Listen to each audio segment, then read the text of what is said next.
Well, we can probably get started. I'll kick us off. This is the Calico community meeting from June 9th, 2021. I'm going to get us rolling with some quick updates about Calico releases. So I think first thing to talk about is 3.19.1, which we released a couple weeks ago. I think it's in late May. The main fix there's a single bug fix around handling of long service account names, which has gone in. So I think previously, if you had used a service account name that was longer than 63 characters, our CNI plugin would have trouble with that, and the pod would get stuck creating. But that's been fixed now. I think that's all on the 3.19 front, but we're working on 3.20 now, which is still kind of in the early days. We're looking at most likely a mid to late July release for that. And there's a bunch of stuff that we're hoping to get into that in some capacity. So in 3.19, we did this tech preview for kind of configuring Calico without the use of Calico Cuddle via the API server and kubectl. We want to do a little bit of progression on that, so some more automated end-to-end testing. And we're also looking at porting one or two additional commands that we haven't yet exposed with kubectl. So right now, I think the main one we're looking at is BGP status, which currently requires you to like SSH to a node and run a Calico Cuddle command there. Instead, we're trying to find a way to expose that through the API server. We are also doing some work on IP address management. So we have a couple of garbage collection improvements that we're looking at. One being continuous garbage collection of IP addresses. Today, we only check to garbage collect things when a node is deleted, but we'd like to be able to spot things that happen even when that event doesn't occur. So that's one. And then the second is releasing of empty blocks that aren't being used, but are still kind of held by nodes. So this can happen where you have like a spike of pods on a node and then it scales back down, but we still reserve that larger amount of IP space for that node. And this would let us hand that back to be used by the rest of the cluster. Casey, can I ask, have we ever considered doing summarization? So, because I remember when I tested this a long time ago as a user, if you have two 26s, it holds them both as 26s. There's rather than 125. Obviously, it's not a big deal at all. It's just kind of interesting. Have we ever considered? I don't think that we've ever seriously considered doing that sort of thing. Not really. In some ways, it kind of makes sense not to, because if you continue to match against, if you know that it's reliably going to be a 26, then you can set your BGP filters to expect that, and so maybe it's not a good idea to change it anyway. Yeah, I'm not sure we've ever seen a motivation for it. So cool. One thing is the blocks are allocated randomly, or well, they're allocated according to a hash of your host name and stuff. So you might not get two contiguous blocks, or it's unlikely you get two contiguous blocks with our current scheme. So then it's unlikely to be able to just opportunistically aggregate them. We'd have to change some other stuff as well. Yeah, so it doesn't sound like that, and there's no real problem to be solved there, is there? So yeah, just an interesting one for me. Really cool. All right, thank you. Other stuff we're looking at for 3.20. So I think Song's gonna demo this for us a little bit later. But we've updated Calico node to mark nodes as unavailable when it is not running or when it's being stopped. So this should improve node's behavior during an upgrade, for example, where Calico node might not be running for a short period of time. And we can prevent pods from being scheduled to that node until Calico's back up and healthy. We're also looking at, I think a couple of releases ago, we added a Helm chart for Calico. We're going to get that in a standard Helm repository so that it's easy to pull down. You don't have to go to our releases page and download it manually. And we're looking at a few areas to do with the overlapping between services and network policy. Most likely the one we're going to look at for 320 is accessing the API server. So we don't have a great way to control pod access to the API server today because they are remote non-pod things, and they can change as API servers come and go. So trying to make that easier is going to be hopefully a big quality of life improvement. Yeah, I think that's great. I'd love to have had that. I remember looking for it when I first deployed Calico and being, oh, that's not a thing. No, I think that's great. Yeah, I think you are not the only one. No, exactly, yeah. So that's the gist of what we're looking at for 320. That's all obviously subject to change as we progress a little further along, but hoping to get the majority of that in or progressed in some form. Sean, was there anything on eBPF that you wanted to talk about? Can't recall. We're looking at implementing do not track policy in BPF. Not quite sure if it's going to make 220 or if it's going to be in the next release. I think we have a requirement to get that into our enterprise release that's at about the same time. So it may land in that first, but it's an open source feature, so it may then go into the next release of Calico open source, but that's kind of a little bit up in the air. Yeah, so either 320 or 321. Yeah, it should be.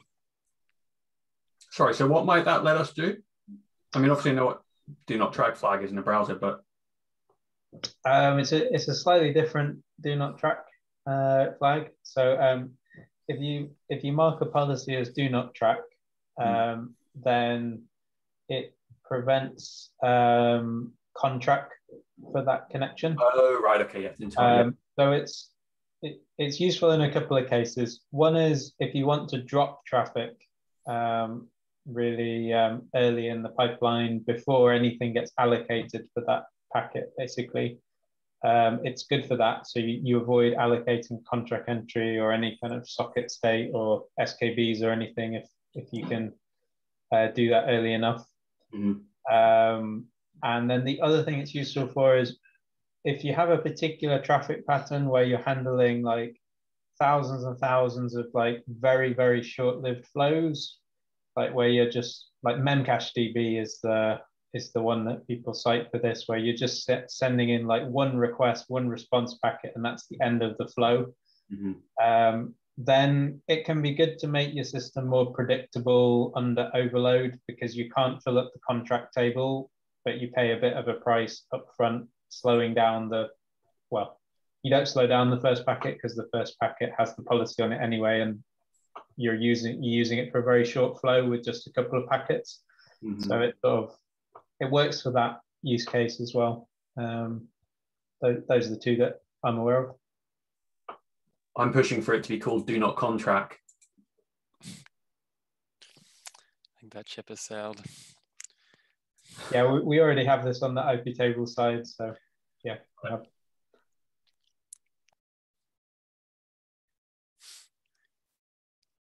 Cool, thanks, Sean. Alois or Nathan, was there anything you guys wanted to say about VPP? Hey everyone. Yeah, so a few things on VPP. So first, we've been lagging a bit behind for the 3.19.1 release. We're planning to follow that Calico release with matching VPP data plane release this week. We had a few bugs to fix that were a bit tricky, but we finally got there. And so this release will include so fixes for IPsec. Previously, there was an issue with IPsec when the MTU was larger than the VPP buffer size. This is normally not an issue with VPP, but there was a bug in IPsec code that was causing packet drops, so that's going to be fixed.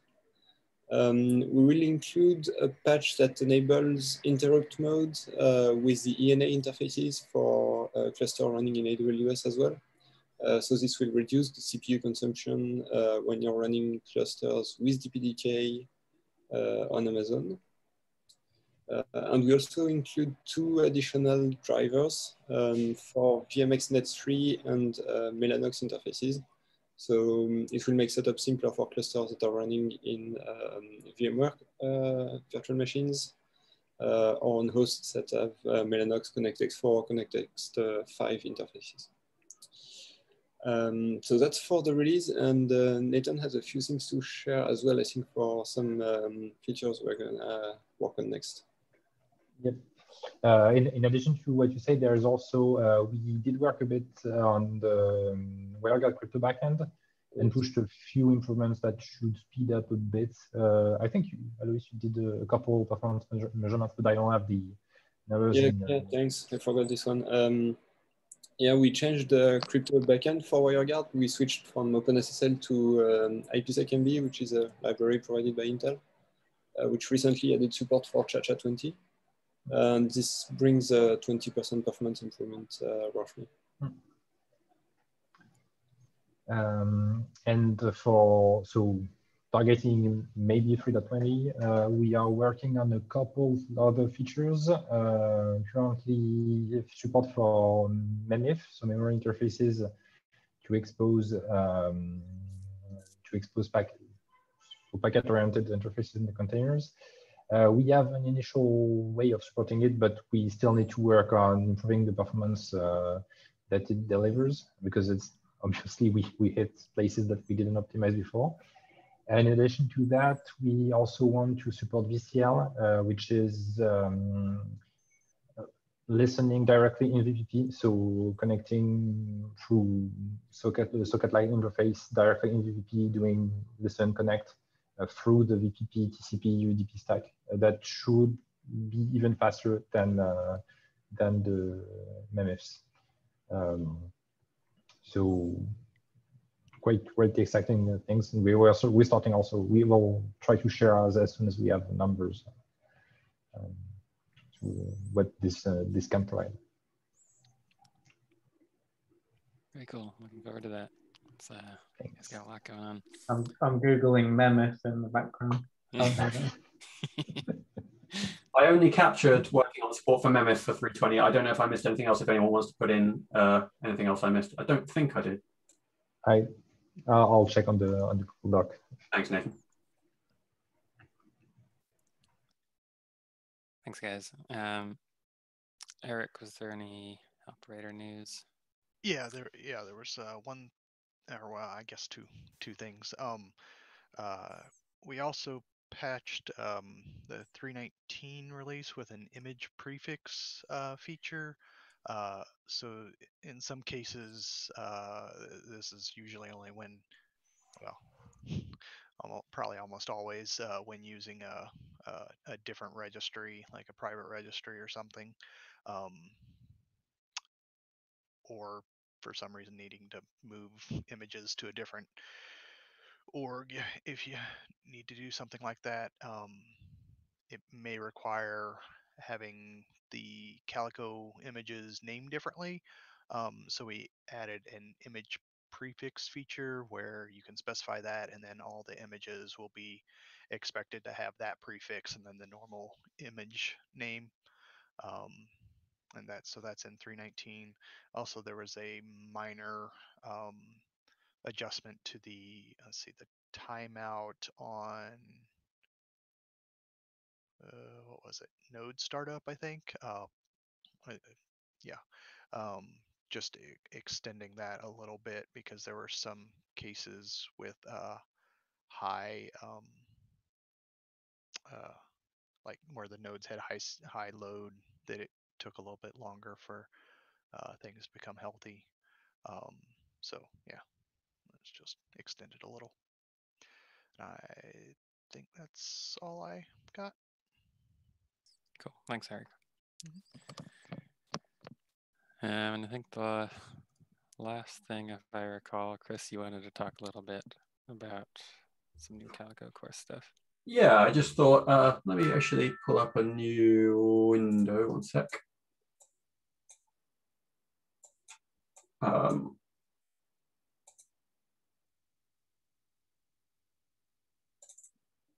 You seeing a browser tab? Yep. So yeah, I just wanted to draw attention to the new course that we have. So that's not the right page. So as well as the Calico certified Calico operator level 1 course that we've had for some time, which is very successful, we've added this AWS expert course, which we're excited about, worked hard on. Let me just find the right link, the one I'm after. Yeah, here we go. So this is the page you really want.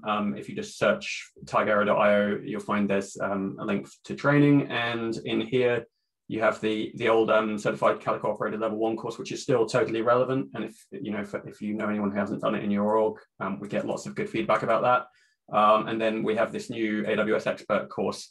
I'll be doing a blog post very soon to dig into what the thinking behind this is, but broadly, we know a lot of our users are using Calico on AWS, so this is digging more into what the options are for deploying Calico on AWS, how you might, what tools you can use, what deployment models there are, and there's no kind of right answer. It's more of an evaluation of, here are the possibilities. As with the previous course, it was set up as a 4-week thing, where the weeks are really kind of, approximately 2-hour units. And we dig into the different networking options, the different security options, cluster options, bring your own cluster, and manage clusters, and into the different tools, using COPS, deploying different kinds of load balancers, and so on. So I won't labor the point too much, but the course is there, and we've got people starting to go through it now and finding it good. We worked really hard to try to get it to the same kind of standard that we achieved with the first course. Yeah, so if you have people running it in AWS, then you probably want to take a look.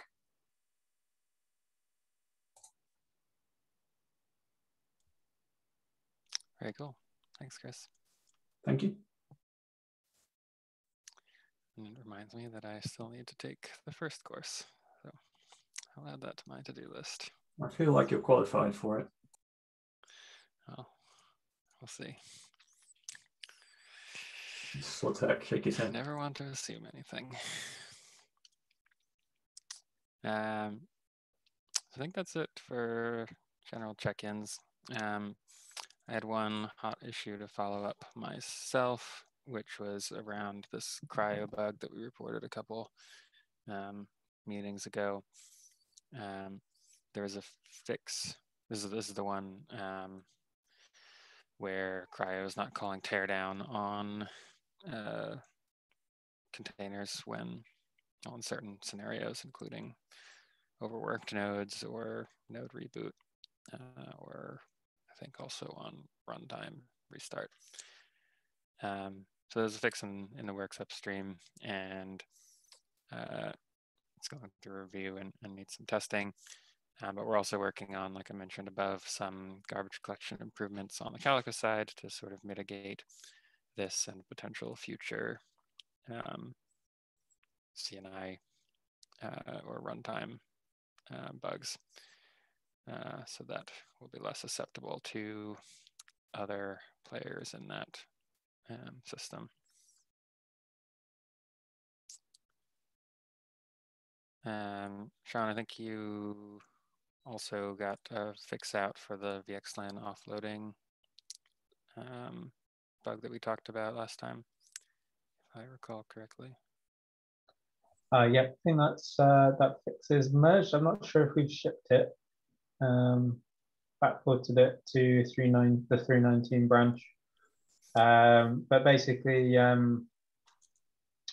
if you're on certain kernels and you run out of the VXLAN data plane, then there were certain packet paths where you could run into a checksum offload bug where the checksum would be incorrect on the VXLAN packet.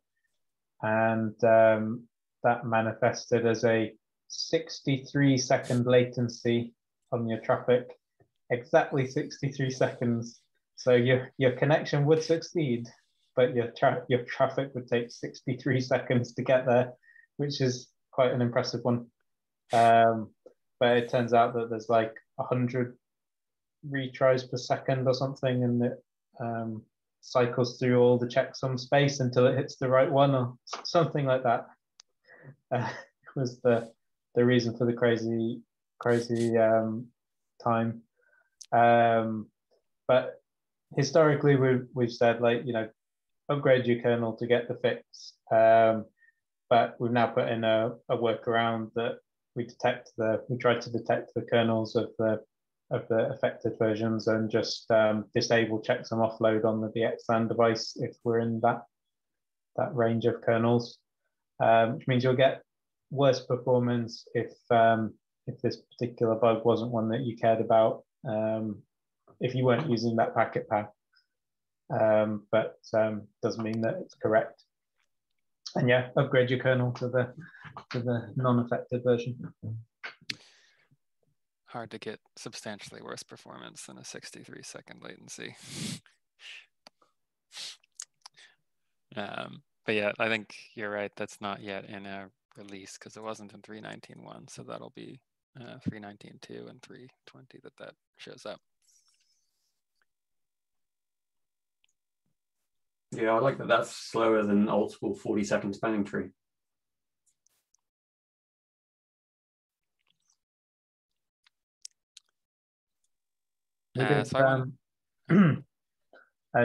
Chris actually started a document on our internal wiki with like a list of different timeouts and the bugs that they relate to. So 63 seconds is on there as like, if someone reports it takes 63 seconds to get through, then you go to this bug. And I guess if it's 43 seconds, now it's spanning tree or yeah, anything that happens on a regular timer, yeah, you've got to be, that's a huge clue, isn't it?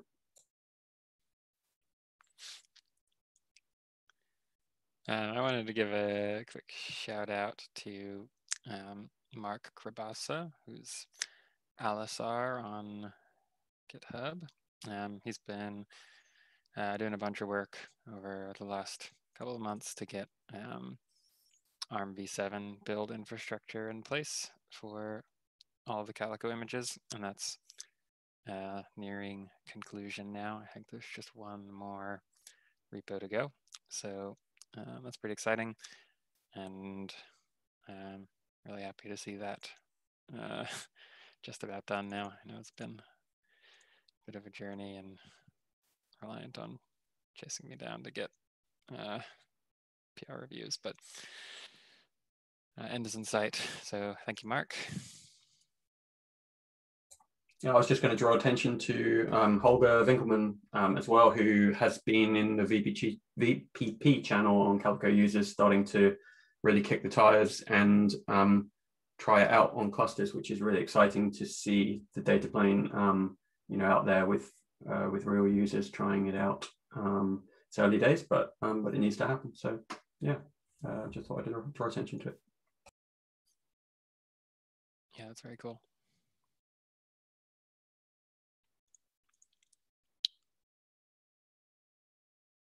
Any other shout outs, or shall we move on to Song's cool demo?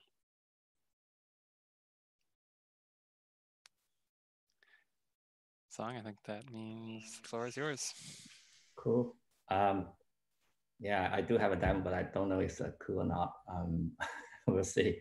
Yeah, let me share my screen. Just a second. Can you all see my screen? Looks good to me.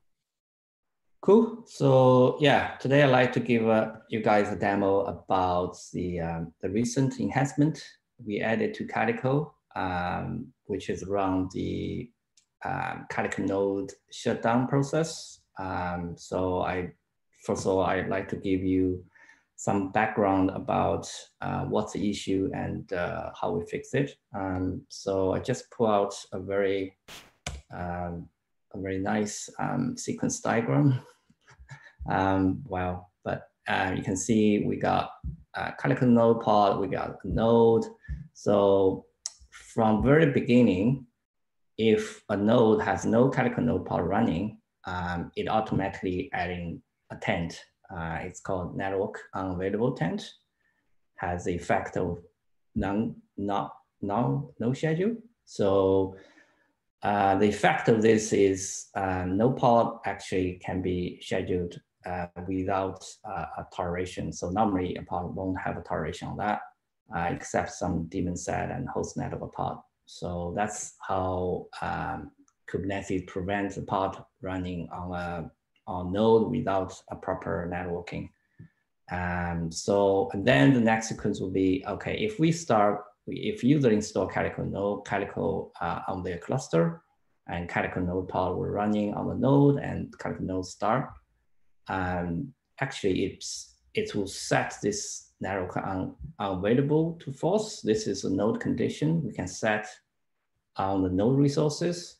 So once this condition has been set on the node, the node controller would automatically remove the tent, and the effect of that is the pod can be scheduled on the node because network is available basically, and then the conditions stay there.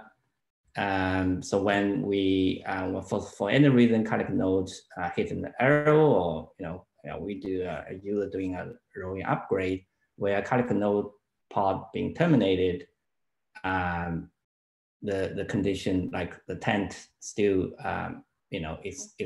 there's no tent at all. So the network is still available as far as node controller is concerned. So the pod would continue scheduled on the node, and sometimes it will break the networking because Calico node is not running anymore, and it's just in the process of doing a rolling upgrade. So it depends on how your pod running on the node, depends on how fast Calico node pod would come in life. Yeah, you could end up with a broken network. So that's the problem we have.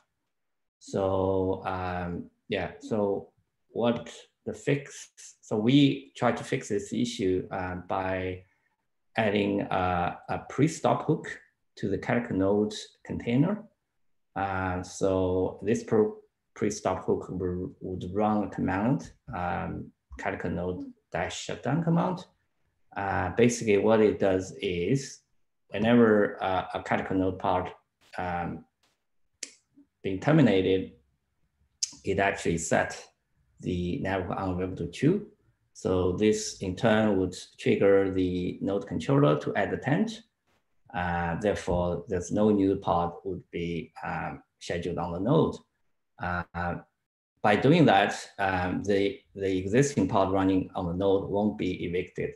So only newly created pod won't be scheduled on the node. And also this Calico node -shutdown process also write a timestamp file to this location. It's just a mark to say, okay, when what's the time when Calico node being shut down. And when Calico node part start up again, it actually sets the network unavailable to false again. So this will remove the tent, and the pod can be rescheduled on the node. It also obviously has to remove the timestamp file as well, just to mark, okay, this Calico node has been started. So that's roughly the whole process about it. So what we can see, I have a cluster running here with the latest master branch operator, which we can check the Calico node daemon set. And if I search for shutdown, you can see it actually added a pre-stop hook where it actually executes this command, Calico node shutdown. And so if I go back to this, so I can just demonstrate kind of a small life cycle of it. So what we have is we have a couple of we have Calico node running. That's it. And I'm particularly interested in the Calico node pod running on this node 214 because I already logged in the SSH into this node. So also we can check the condition on this or events happening on this node. If you screw up a little bit, so you can see network unavailable false. So that's has been set by Calico node pod running. And what we can do is we can search for what kind of current Calico node pod. Okay, we can simulate a rolling upgrade just by probably just remove this. Before I do that, I'm going to run a quick command called I watch the timestamp file on the node. Just currently there's no timestamp file because the node has not, the Calico node pod is still running. So if I do this, right, immediately you can see it print out the timestamp, and so Calico node is shut down. So if I read this, search this again, oh, it's gone now, I think. Been just a second too slow. Yeah, exactly. But I can do it again. Sorry. Just typing this.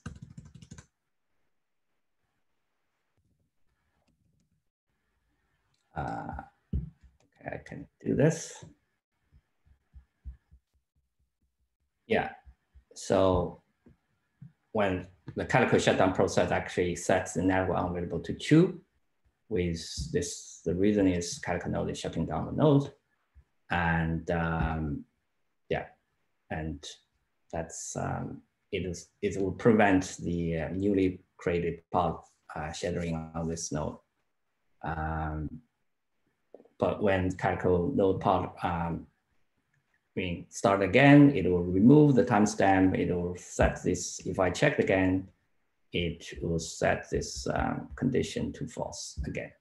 So I think that's all for my demo. So any questions? Yeah, that's cool. Would there be any use case for setting network unavailable for other reasons? You know, for health checks, or could we expand the use of that flag to say that we're checking a bunch of conditions to decide that the network is unavailable, like packet loss or currently, what I did with Calico startup process is this is set at the I think when everything is good, we set this to false, like at the end of the starting up process. But it's not necessary to say, when we have health check issues. I don't think we set this because I think we kind of be a bit conservative on this because we hope if there is any health check issue, Calico node pod should actually restart it by Kubernetes or by kubelet. So this actually trigger this whole process again. So yeah, so we leave kubelet or health check mechanism to automatically do that for us. But I think, like, you're right, Chris. In theory, we could plug all sorts of stuff to this, but I mean, I think as Song is saying, it's, I had in a previous job, I had a bonding config that was a bit hypersensitive to network conditions, and I watched a third of a data center go offline because of a health check that had gone wrong. So yeah, I think we definitely wouldn't want to. We definitely want to be cautious about the idea. I was just kind of playing with it as a thought, really. Yeah, I think part of the reason why we didn't implement this long ago was for that same sort of conservatism. Like, we don't want to be over aggressive in marking things as not ready. But nice middle ground. Does setting that setting that condition to true mean that pods will get evicted, or is it only that new pods won't get scheduled? It's only new pod won't get scheduled. So the existing pod won't be evicted because, let me show my diagram again. So the tent has the effect of no schedule instead of no, I think it's no execute.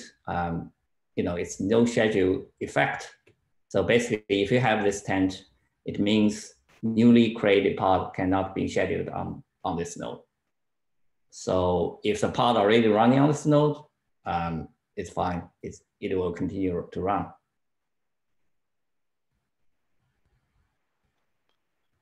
I don't think it really matters, but have we been setting that or clearing, I guess, the network unavailable, or was that something new that you needed to add for this?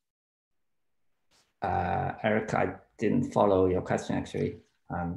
We've already had logic in place to set network unavailable to false. We just never had any logic to set it back to true. Okay. So it was sort of, you had a one-way switch when you installed Calico, and then from then on, it was always available. Yeah, which is not right. Yeah, I think this is super cool. It's going to be a nice reliability improvement, especially in bigger clusters with a heavier workload. I think we've seen the scheduler or kubelet or something kind of take quite a while in like very large clusters where Calico node can be down for more than just the couple seconds that it was in this environment.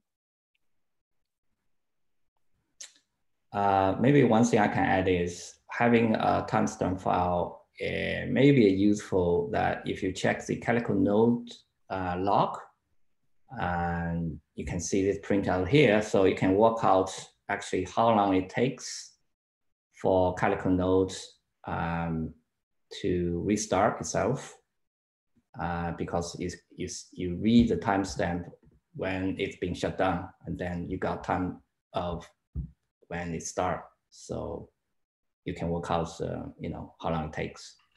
So maybe it's a small benefit of having a timestamp file. But this timestamp file can be used by other Calico components when they detected there is timestamp file. They know, okay, the Calico node is no longer running anymore. Yeah, that's just more thing I need to add. Right, any other questions? Okay, I'm stop sharing now. Cool. Thanks, Song. Thanks, Song. No. So I think that was the end of the agenda, but if there are any other questions or discussion topics, we can talk about those.